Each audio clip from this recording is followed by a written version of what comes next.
नमस्कार। The wire में आपका स्वागत है। मैं हूं शरद प्रधान और आज लखनऊ सेंट्रल में हम एक दिलचस्प मुद्दे को लेकर आए हैं और वो है कि क्या उत्तर प्रदेश के मुख्यमंत्री योगी आदित्यनाथ की जो ठोको राजनीति है वो क्या इस चुनाव में भी कारगर साबित होगी। क्योंकि वो ठोको राजनीति जो है वो खाली एक वन शॉट अनाउंसमेंट के तौर पे नहीं थी, आजकल कुछ ज़्यादा उभर के सामने आ रही है। ये ठीक है कि उनके लिए उसका जस्टिफिकेशन भी है। हाल में कुछ ऐसा हुआ कि पश्चिम उत्तर प्रदेश, जो कि सबसे पहला दौर है इस 7 फेज इलेक्शन का, वहाँ पे सरगर्मी जाहिर है कि चुनाव की बहुत ज़्यादा है और वहाँ पे तरह तरह की बातें हो रही हैं। वहाँ पे हिंदू मुस्लिम का जो डिवाइड है वो भरपूर रहा है और उस डिवाइड ने ही भाजपा को वहाँ बहुत लंबी बढ़त दी थी पिछले चुनाव में भी।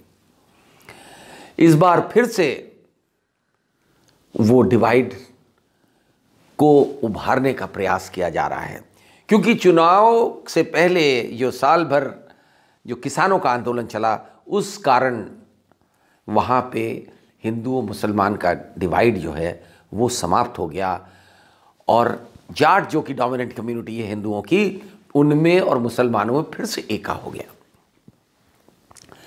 अब इस दौर में जहाँ ये उम्मीद की जा रही थी कि हिंदू पोलराइजेशन फिर से कारगर साबित होगा और जिस तरह भाजपा को पिछले चुनाव में 131 में से 109 सीटों पे जीत हासिल हुई थी, इस बार भी उस तरीके का कुछ हो जाए।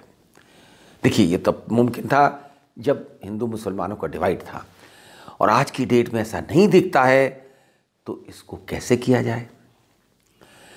अब इसमें हुआ ये कि कायराना में वहाँ के एक जाने माने क्रिमिनल, जिनके खिलाफ तमाम क्रिमिनल केसेस हैं, नाहिद हसन, उनको टिकट दे दिया गया समाजवादी पार्टी द्वारा।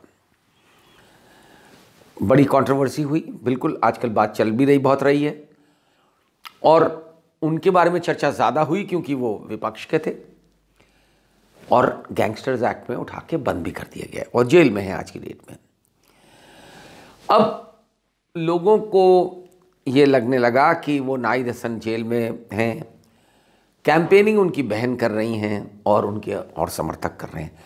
उनमें से एक समर्थक ने, जो समाजवादी पार्टी के लीडर तो नहीं हैं लेकिन एक्टिविस्ट हैं, उन्होंने ये कह दिया, क्योंकि ये बात फैलने लगी कि साहब अब जो है जाट समुदाय जो है वो भाजपा के साथ वापस चला जाएगा और जाहिर है कि अगर ऐसा होता है तो नुकसान भाजपा का नहीं, समाजवादी पार्टी का होगा, यानी कि नाहिद हसन का होगा।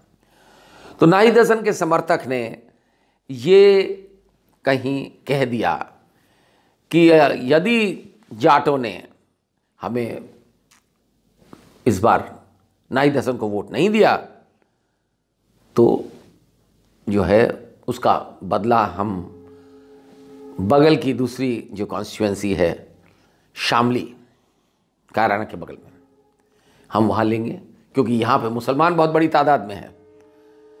कहने का तात्पर्य यह था कि अगर जाटों ने कायराना में नाहिद हसन को सपोर्ट नहीं किया तो मुसलमान भाजपा के जो कैंडिडेट हैं उनके खिलाफ चला जाएगा। और धमकी में कुछ इस तरीके का भी ये एक बात दिखती थी कि वो धमकी जाटों की तरफ है। जाहिर है ये बड़ा अच्छा तरीका ढूंढा था झगड़ा फिर से करा देने का। अब चाहे इसको सपा के लोगों की बेवकूफ़ी कहें या उकसाने वाले लोगों का ये की सफलता कि ये बात उकसा दी गई। ये जो कायराना का भूत बार बार उजागर किया जाता है, जो कि अर्ध सत्य पे ज़्यादा आधारित है, उसको लेके उकसा दिया गया और किसी नाहिद हसन के समर्थक ने इस तरीका का स्टेटमेंट दे दिया। तो उसके रिएक्शन में देखिए, कोई लोकल नेता बोलता तो समझ में आता, उत्तर प्रदेश के मुख्यमंत्री योगी आदित्यनाथ ने तय करा उसका जवाब देना, और उनके ऑफिशियल ट्विटर हैंडल से ये बात कही गई कि कायराना में जिस तरीके की बातें विपक्ष के समर्थकों ने करी हैं, यानी कि समाजवादी पार्टी के समर्थक, नाहिद हसन के समर्थक ने जिस तरीके की बात कही है कि बड़ी गर्मी है तो हम गर्मी दूर कर देंगे, ये इस तरीके के शब्द इस्तेमाल करे गए थे। तो योगी आदित्यनाथ का जवाब था कि ये जो गर्मी की बात करी जा रही है, मार्च 10 निकल जाए, हम ये सारी गर्मी जो है दूर कर देंगे। हम तो मई जून के महीने में भी शिमला बना सकते हैं उस इलाके को। एक गर्मी जो अभी किराना में और मुजफ्फरनगर में कुछ जगह दिखाई दे रही है ना, ये सब शांत हो जाएगी इसके बाद, क्योंकि गर्मी कैसे शांत होगी, ये तो मैं मई और जून में भी इसको बहुत शिमला बना देता हूं। अब ये जो शब्दावली थी, ये जाहिर है ये साफ साफ ये कहना था कि अगर शामली में जो नाहिद हसन के समर्थक हैं या कायराना में जो समर्थक हैं, यानी कि मुसलमान जो हैं, उन्होंने अगर इस प्रकार की धमकी दी है कि वो लोगों को सबक सिखा देंगे, यानी कि हिंदुओं को सबक सिखाएंगे, तो हम उनका इलाज करना जानते हैं। और यही उन्होंने बताने की कोशिश करी कि जहां 10 मार्च निकल गया, क्योंकि योगी आदित्यनाथ तो यही सोच के चल रहे हैं कि उसके बाद वही जीत के आने वाले हैं, उन्हीं की सरकार बनेगी पुनः, तो उनका ये कहने का तात्पर्य था कि हम मई जून के महीने में भी उनकी सारी गर्मी निकाल देंगे और उन्हें ठंडा कर देंगे। अब इस तरीके की भाषा एक मुख्यमंत्री के ट्विटर हैंडल से निकलना जो है बड़ी अनयूजुअल बात है। लेकिन मुझे ऐसा लगता है कि योगी आदित्यनाथ कुछ भी कहते हैं तो उसमें अचंभा नहीं होता, क्योंकि पहली बार ऐसी बात नहीं कर रहे हैं वो। जहाँ तक धमकी भरी भाषा का सवाल है, वो पहले भी कर चुके हैं। जब उनका ये कहना था कि मेरे राज्य में गुंडे या तो ठोक दिए जाते हैं, ऊपर वाले को प्यारे हो जाते हैं, या फिर प्रदेश छोड़ के भाग जाते हैं। अब इस तरीके की भाषा भी किसी मुख्यमंत्री से तो एक्सपेक्टेड नहीं होती, लेकिन उन्होंने ऐसा कहा।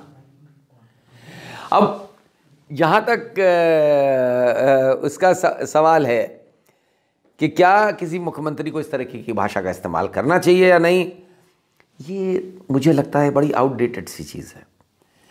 आज की डेट में जब राजनीति का जो नैरेटिव है, जो डिस्कोर्स है, वो इतना गिर चुका है, तो किसी चीज़ की भी उम्मीद की जा सकती है। कोई भी कुछ भी भाषा इस्तेमाल कर सकता है। अब ये बात ठीक है, लोग आर्ग्यू करते हैं कि भाई ठीक है, छोट भैया नेता अगर बोल दे तो कोई बात नहीं है, लेकिन मुख्यमंत्री को अपनी जुबान पे कुछ अंकुश रखना चाहिए। तो देखिए, ये एक नॉर्मल राजनीतिज्ञ से तो उम्मीद की जा सकती है, बट योगी आदित्यनाथ एक नॉर्मल राजनीतिज्ञ नहीं है। वो मठाधीश भी हैं, और पहली बार ऐसा हुआ है कि कोई मठाधीश मुख्यमंत्री की कुर्सी भी होल्ड कर रहा है और मठाधीश भी कंटिन्यू कर रहा है। तो फिर आप कहेंगे कि साहब, अगर धार्मिक व्यक्ति हैं तो और भी शालीनता होनी चाहिए। तो मेरा मानना यह है कि ये भी एक्सपेक्ट करना जो है गलत है। आज की डेट में जहाँ धर्म को राजनीति के लिए इस्तेमाल किया जाता है खुल्ला, उसमें आप क्यों एक्सपेक्ट करते हैं कि शालीनता की भाषा बोली जाएगी। हाँ, ये बात ज़रूर है कि कैसे एक पूरे फुल टर्म करा हुआ मुख्यमंत्री ये सोच सकता है कि इस ठोको वाली भाषा में, धमकी वाली भाषा में जो है, कहाँ तक वो वोट दिला पाएगी उन्हें, क्योंकि शायद वो ये सोचते हों कि यही उनकी स्ट्रेंथ है। क्योंकि बहुत से उनके सपोर्टर्स हैं जिनका मानना है ये कि देखिए कितना दमदार आदमी है, और उनके स्लोगन्स भी यही कहे जाते हैं कि दमदार सोच। ये जो दम पे बड़ा जोर है, ताकत पे जोर है, और ये जो ठोकों की राजनीति है, ये सब कुछ दर्शाती है एक ठाकुर होने का जो डिस्प्ले है। ये कह भी चुके हैं मुख्यमंत्री खुलेआम कि ठाकुर होने का मुझे गर्व है कि मैं एक राजपूत परिवार में पैदा हुआ, क्षत्रिय परिवार में पैदा हुआ। और उन्होंने तो यहाँ तक कह दिया कि देखिए इस क्षत्रिय परिवार के कई भगवान पैदा हुए हैं, बार बार पैदा हुए हैं। जाहिर है कि रामचंद्र जी से इनका तात्पर्य होगा। जब आपसे ये कहा जाता है कि आप खाली राजपूतों की पॉलिटिक्स करते हैं, तो आपको क्या दुख होता है? नहीं, कोई दुख नहीं होता। क्षत्रिय जाति में पैदा होना कोई अपराध थोड़ा है। पर उसकी इस देश की एक ऐसी जाति है जिसमें भगवान भी जन्म लिए हैं और बार बार जन्म लिए हैं, तो अपनी जाति पर स्वाभिमान हर व्यक्ति को होना चाहिए। लेकिन क्या ये उचित समझा जाएगा कि कोई मुख्यमंत्री, कोई राजनीतिज्ञ, चाहे वो धर्म के जरिए से राजनीतिज्ञ बना हो, धर्म के जरिए से मुख्यमंत्री बना हो, धर्म की ताकत से मुख्यमंत्री बना हो, क्या ये उचित माना जाएगा? और क्या लोग इसको किस तरह से लेंगे कि कोई व्यक्ति अपने आप को यहाँ तक सोच ले कि वो भगवान रामचंद्र जी के बराबरी तो मैं नहीं कहूँगा, लेकिन ये सोचने लगे कि हाँ भाई मुझ में भी वही क्षमता है। क्या ये उचित होगा? क्या आम हिंदू इसको बहुत पसंद करेगा कि कोई मुख्यमंत्री चाहे इनडायरेक्टली हो, वो अपने आप को कंपेयर करने लगे भगवान से? लेकिन जैसा मैंने कहा कि योगी आदित्यनाथ से आप कुछ भी उम्मीद कर सकते हैं। ये ऐसा ही नहीं है कि जो कहावत है कि मोदी है तो मुमकिन है। हमारे उत्तर प्रदेश में जहाँ तक भाषा का सवाल है, भाषा शैली का सवाल है, तो अगर योगी आदित्यनाथ हैं तो कुछ भी मुमकिन है।